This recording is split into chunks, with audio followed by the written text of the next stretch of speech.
WM.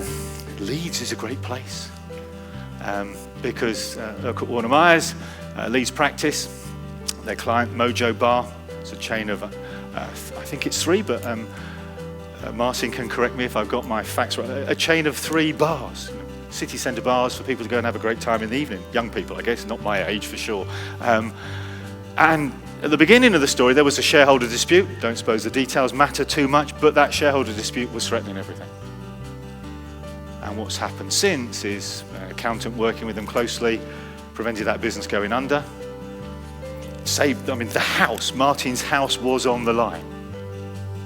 The family would have been robbed of the place they lived. Unfortunately, that was prevented. Saved the business, saved the 80 jobs that work across the 3 bars. Much more profitable and a much better work-life balance. So would you please join me in saying welcome to Jonathan and Martin.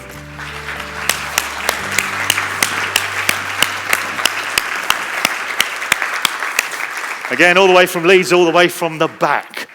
Same process for you guys. Once I ask the first question, the 12-minute clock will tick. And if we get to the sound of the horn, well, then you know that we have to stop. So take a seat or stand if you prefer. And I'll ask you the same 2 questions, gents. Jonathan's wearing the white shirt, Martin isn't. So first question to you, Martin, the same one with everybody. You know, what were the main challenges you needed help with at the start of the story? Well, as you've already said, Steve, we're a chain of 3 bars across the north of England. And back in 2011, we got into a situation where a 50% shareholder of the business, through behaviour we won't go into, had to be dismissed from the business. We then got into legal wranglings where he wanted buying out from the business. And that was a pretty stressful situation. I was confused, frustrated. We had solicitors and barristers who would repeat at frequent intervals the immortal words, "These things never go to court." Guess what happened? The only person throughout all of that who was cautioning and saying, "You really need to be careful about this. I've seen this before. These things get vicious," was Jonathan. The situation, as I said, soon deteriorated, and it was frankly terrifying. I've always been quite a cautious sort. I ring-fence things, you know, family are first for me. So my wife, my children, and as has been said by other people here, are my primary concern. But what it soon transpired to be the case was that this wasn't simply somebody trying to maximise their exit from the business. It was a very bitter individual who was seeking to destroy the business and to bankrupt us. At the time, these things escalate quickly. My time soon, I said to many people, was basically working for a solicitor. I was spending all my time reporting, commenting on things, working things, going to court, and obviously then your eye is completely off the ball. I lost 2 stone. I got very depressed, increasingly anxious, bad-tempered. I think if my wife was here, she'd tell you just how unpleasant I was to live with. You've no need to laugh. That's true. I mean, from time to time, I was at the point where I honestly considered that it would probably be better for my family if I had a massive heart attack and they picked up the insurance. Throughout it, his truly was the sole voice saying that we could get through it. In fact, I remember one day clearly drawing a parallel between, and I'm sure you've all had this conversation with your clients when they go for their first mortgage, and they're going, "Christ, that's a lot of money." And you go, "Yeah, but in 3 or 4 years' time, you won't be worrying about that so much." That's exactly the example he used for us. Fantastic. So, Jonathan, what did you do to help? Right, so when they came to us originally, the company was using Sage, so we quickly moved them over to Xero. Receipt bank, crunch boards. So this helped them do a lot more meaningful bookkeeping work, management accounts, so they could easily see where they were. We got an in-house bookkeeper as opposed to the part-time bookkeeper. Steve ran a £2 million seminar for us, and Martin came along, which he nearly didn't come along to, because it was a court hearing week, wasn't it? I've got to say, it was the day before we were doing court. I Yeah. had a solicitor nattering me to be there with him. So he turned up, and obviously loved everything Steve was saying and realised what he could do. And I don't know if he remembers, but he actually sent me an email immediately after he left saying, please sign us up, let's get going, let's start now. So we did that, and we started with a go-getter day, where we established what Martin and his business partner Mal wanted for the business. We've got a 10-year plan for the business and what they wanted personally. And from that, the action planner then just naturally came together. We started measuring a lot of things through a one-page plan, things like team happiness, which raised a few interesting issues that got resolved and improved the morale. Customer happiness, which they'd never, ever measured before, had you? And we just found... But it's fair, so we don't have customers, do we, Jonathan? No, we have guests, don't we? Sorry. So we got lots of great feedback, again, what the guests want, don't want, and all that started feeding its way through into all the bars. We go through other things like the GP, monitoring that for bar by bar, double sales, stock wastage, spend per transaction, number of transactions, number of new guests, all these small numbers that we'd never really looked at, but obviously put together they make the big difference. We looked at pricing, we looked at SSTW and the impact pricing makes, and we found that we could very easily and did increase the prices across the bars. All the offers stopped, the bog-offs and things like that, they just all went, and nobody ever questioned anything. We now have monthly board review meetings with the whole team, the whole management team, and we just make sure that all those numbers are all on track constantly.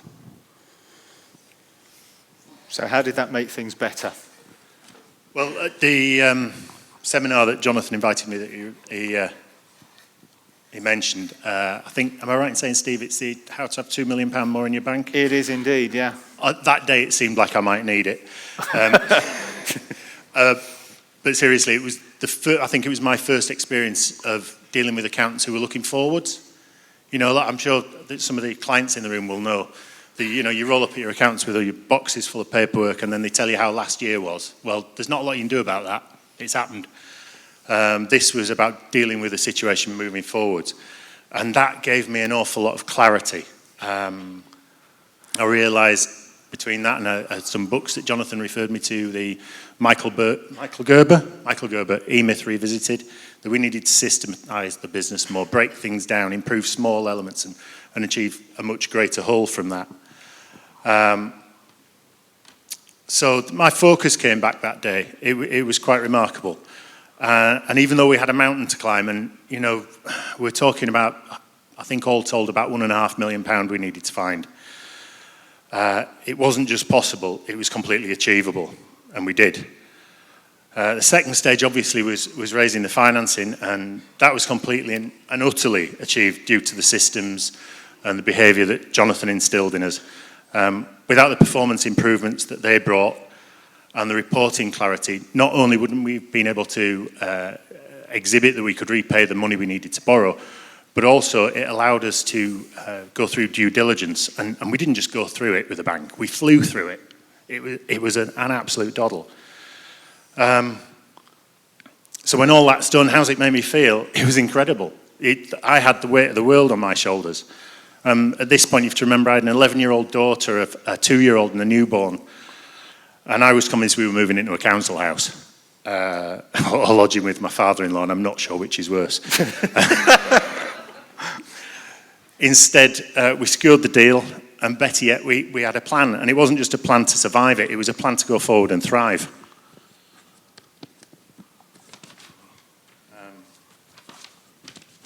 So now we're planning to build our dream home. We have 3 holidays a year planned. We've just ordered my dream car, all £100,000 with it, but don't worry, it's all electric, so the P11D will be fine. Kids are in private school, and apparently at the grand old age of 47, I'm going skiing next year, and that might just kill me.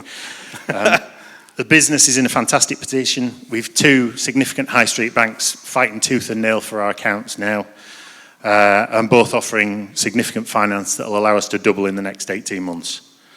And from anywhere in the world with a cell phone signal, I can see exactly what's happening in the business. And that in itself helped with the due diligence. The guys from BHP were mighty impressed. We've introduced a rolling programme of training for our staff and directors. In fact, tomorrow we're in London with Jonathan at a Disney leadership training course. Last year we paid out £40,000 in bonuses to our staff, and I estimate this year it'll be over 50,000.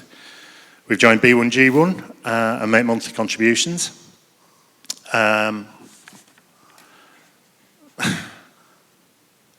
life is just generally all around better, and quite frankly, I wouldn't be here without the help we got.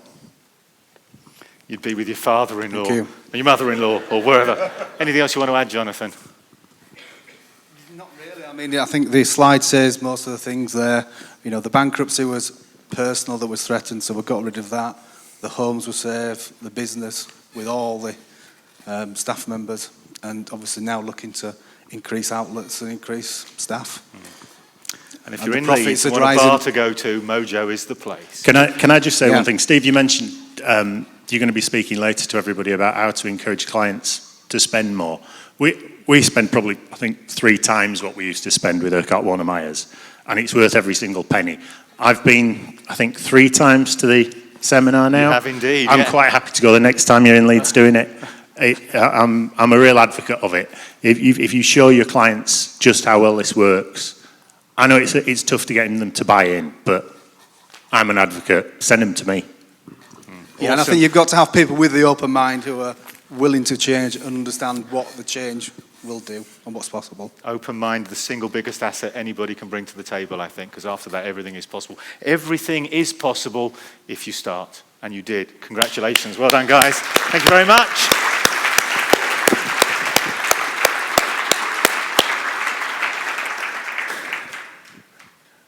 So you either get a great outcome or you live with a mother-in-law. It's a choice. We can make that kind of difference too. And there was an emotion in the tone of voice there too, a lump in the throat again, the difference that a great accountant makes.